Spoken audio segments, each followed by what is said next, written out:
Salve, salve, galera! Bem-vindos a mais um Poder Global. Eu sou Lucas Dumas de Castro, professor de História e escritor de Brasil ao Cão, em mais um Entretenimento e Geopolítica com o homem do entretenimento, Gabriel Batista, meu amigo, o homem do marketing e da melhor farofa de churrasco do Brasil. E aí, Gabs, bom domingo aí. Bom domingo a todos e vamos que vamos. Mais uma. Mais uma aí de Poder Global, que o Poder Global não para até no domingo. Estamos aqui para mais um Entretenimento e Geopolítica bem interessante também. Sugestão de vocês, como eu sempre falo, deixe a sua sugestão, que é muito importante para a gente. Então, galera, antes de eu começar, vou pedir para você deixar aquele like bonito, se inscrever no canal, deixar o seu comentário, ativar o sininho, se inscrever, porque, afinal de contas, entretenimento não é ficção sempre, mas ficção também não é só entretenimento. Então, às vezes, a coisa pode ser uma boa análise geopolítica, como a gente está fazendo aqui. Beleza? Nosso entretenimento e geopolítica. Como é que é a frase, Gabs? Para você não custa nada, mas para a gente custa muito. Like. E o comentário também. E vamos enfatizar aqui, se inscrever. Não custa nada. Para vocês não custa nada, mas para a gente custa muito. E para o algoritmo também, para poder entender que o nosso conteúdo é relevante e assim imprime para mais pessoas.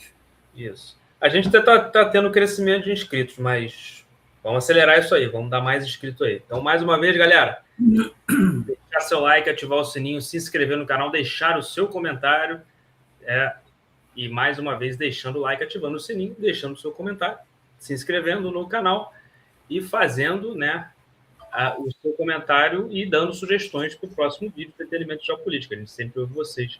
E o vídeo de hoje, é uma sugestão de vocês, que é o nosso Peaky Blinders.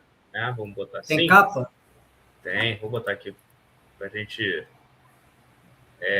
Vou botar uma capa aqui, que eu acho bem interessante, sobre o Peaky Blinders, que é uma série, para quem não sabe, de uma gangue no início do século XX, que existiu e assolou um pouco a Inglaterra, para o Reino Unido, um pouquinho no pós-Primeira Guerra Mundial, na época conhecido como a Grande Guerra, e antes da Segunda Guerra Mundial, quando estava ali na Europa, numa situação bem tensa, principalmente a Alemanha, só que a Inglaterra também esteve numa situação tensa, com várias correntes políticas se formando, os camisas negras lá com Mosley. Inclusive o nazismo e o fascismo, né?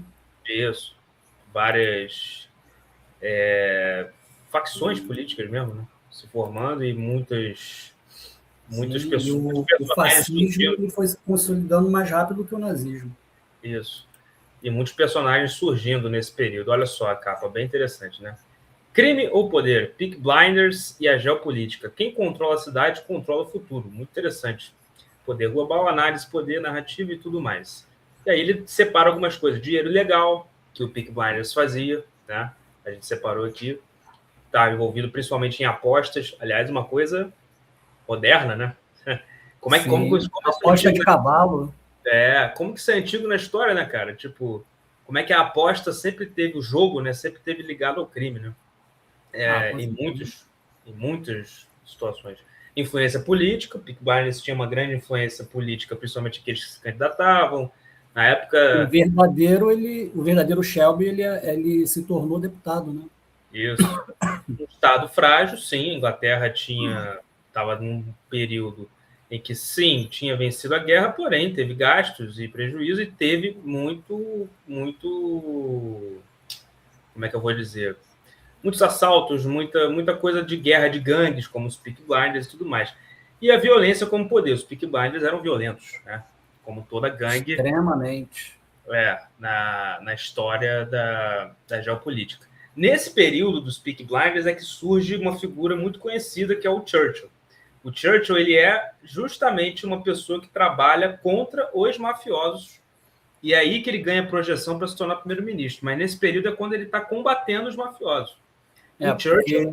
O Churchill ele foi péssimo na Primeira Guerra Mundial. Sim. Ele participou ou não? Agora, porque teve... naquela época, só para vocês terem noção... Cara, ele era grandão lá, mas não sei se ele foi de fato para infantaria. A série mostra muito isso, tá? Isso eu acho muito interessante, porque quem não participou da guerra, quem não foi, porque, por incrível que pareça, gente, são outros tempos, né? Eu vi um documentário da Primeira Guerra Mundial do Peter Jackson, que teve uma galera que foi recusada, sabe, a participar, porque não tinha físico, enfim, não tinha estrutura, não foi reprovada nos exames físicos do Exército. E teve um que se suicidou, se matou por isso, porque era a maior vergonha de todas não participar da guerra, de representar seu país e tal. Quem não participava era muito mal visto pela sociedade. Uma das pessoas da série, né, na ficção, é o delegado de polícia que fica atrás dos Peaky Blinders. E o Thomas Shelby, na história, ele sempre usa disso, né, como um elemento para diminuir, né, o delegado de polícia. Ele usava essa propaganda para caramba, que você não participou da guerra, você não fez isso, não fez aquilo.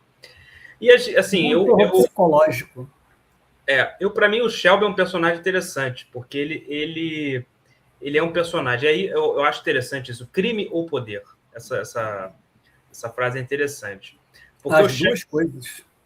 Porque o Shelby ele é um personagem que, para mim, ele tem um duplo padrão aí meio complicado, um paradoxo para ele.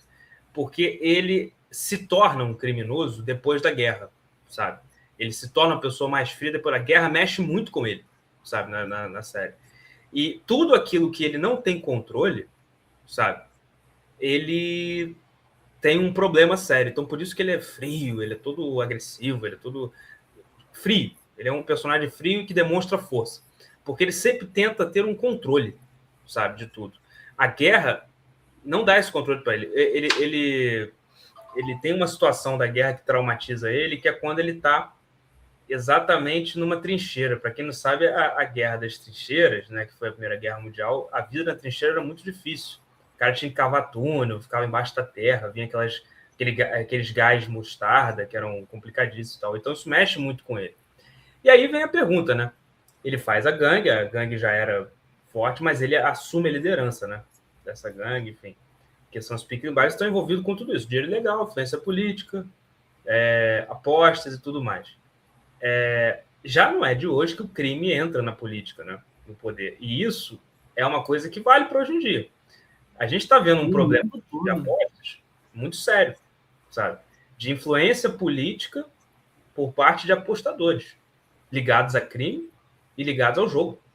E isso é uma coisa muito antiga. A série mostra isso do Peaky Blinders, como é feito e tudo mais. Mas já acontece só em vários locais do mundo, inclusive o Brasil. Estou falando aqui do Brasil, no caso. A gente viu também no futebol agora, né?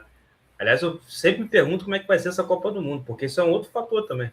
A gente viu jogadores ligados a apostadores para receber cartão amarelo, aquela coisa toda. Então, o jogo, sabe, e o crime sempre estiveram relacionados ao poder. É isso que eu destaco aqui. E isso é muito moderno hoje em dia. Isso está muito presente no século XXI. Sempre teve, mas hoje está muito descarado. Vai lá, Gabs, tua análise. Vamos lá. É isso aí. Bom, trouxe aqui um breve apanhado para a gente fechar com ripa de ouro. Bom, vamos lá. A série Peaky Blinders utiliza a trajetória da família Shelby para retratar o caótico cenário geopolítico da Europa no período entre guerras, durante 1919 e 1930. A trama conecta atividades criminosas locais em Birmingham, com questões... Oi? Birmingham, isso mesmo. Com questões internacionais de grande escala. Bom, vamos lá. A relação com a geopolítica se dá através da pós-Primeira Guerra Mundial, como você falou. A série explora o trauma da guerra, a mudança radical na relação de forças e miséria na Inglaterra, que permitiu o surgimento de grupos como Peaky Blinders. A ameaça comunista. A trama aborda o medo da Revolução Comunista Russa de 1917, que se espalhava pela Europa, e como isso influenciou a política interna britânica. E por sinal, particularmente, eu gosto muito desse episódio em si. Eu acho que é pro quinto ou sexto, né? Quinta ou sexta temporada. Tu lembra? Não me lembro, não. Eu acho que é a última temporada que trata Sim. sobre isso daí. Bom, ascensão do fascismo, como a gente mencionou tem pouco tempo. Especialmente nas temporadas finais, a série retrata o crescimento do fascismo e nazismo na Inglaterra, exemplificado pelo vilão real Oswald Mosley, que liderava um partido fascista e tinha ligações com Hitler e Mussolini. Conflitos na Irlanda e crimes internacionais. A gangue se envolve em tensões geopolíticas com o exército republicano irlandês e com máfias internacionais como a de Nova York, expandindo seus negócios ilegais para além das fronteiras britânicas. E para fechar, socialismo e nacionalismo. A série mostra a complexa mistura de socialismo da classe trabalhadora com o nacionalismo, refletindo a realidade política da época. Em suma, o líder da gangue, Thomas Shelby, utiliza essas tensões geopolíticas para ascender socialmente e politicamente, passando de um líder de gangue local a um deputado com influência em questões internacionais. E encerra. Muito bom, sim. Só um comentário à parte aqui. Essa questão de socialismo, nacionalismo e tudo mais, o Shelby ele aproveita, não tem ideologia, ele aproveita de um, aproveita do outro. Até Exatamente, ele explora de tudo. Inclusive, até... como membro do Partido dos Trabalhadores, que ele vai lá e sim. tenta dialogar, né? Porque ele vê que precisa disso. E só complementando o raciocínio, também não só isso, mas tem um pessoal do IRA, né? Que é o movimento de unificação da Irlanda, aliás, separação da Irlanda do Norte e a Irlanda do Sul. Essa galera, ele também usa, no caso, ele não tem ideologia. E isso é uma coisa que é muito clara hoje. A ideologia se tornou uma coisa lucrativa. Então, tem muita gente que se aproveita de ideologia para ganhar dinheiro em tudo. Sim. E como faz sucesso esse pessoal no Brasil, né? Principalmente no Brasil. Como faz sucesso? Aqui quem tem ideologia, quem vive disso, aqui é a galinha dos ovos de ouro. Até para ganhar em dólar. Com certeza. Eu estava brincando esses dias com um colega, eu falei assim, cara, a coisa que mais tem no sistema são candidatos antissistemas. Como tem candidato antissistema dentro do sistema, né? Enfim. Exatamente. O candidato pró-sistema, ele não pode dizer que ele é favorável ao sistema. Ele tem que vir com a ideia de ser contra o sistema, porque assim convence as pessoas, opa, é um político novo, então vou lá e voto nele, quando na verdade você está votando do mais para o mesmo. O Pablo Escobar já foi antissistema também, né? Vamos combinar. É um exemplo. Hitler já foi antissistema? As pessoas têm que ter cuidado com isso, porque às vezes um cara que se vende como antissistema, tipo o Shelby, ele né? faz parte. Ele é o sistema de cara feia. Ele não é antissistema. Ele é o sistema de cara feia. Porque vamos combinar uma coisa, né? O sistema favorece sempre os amigos do sistema.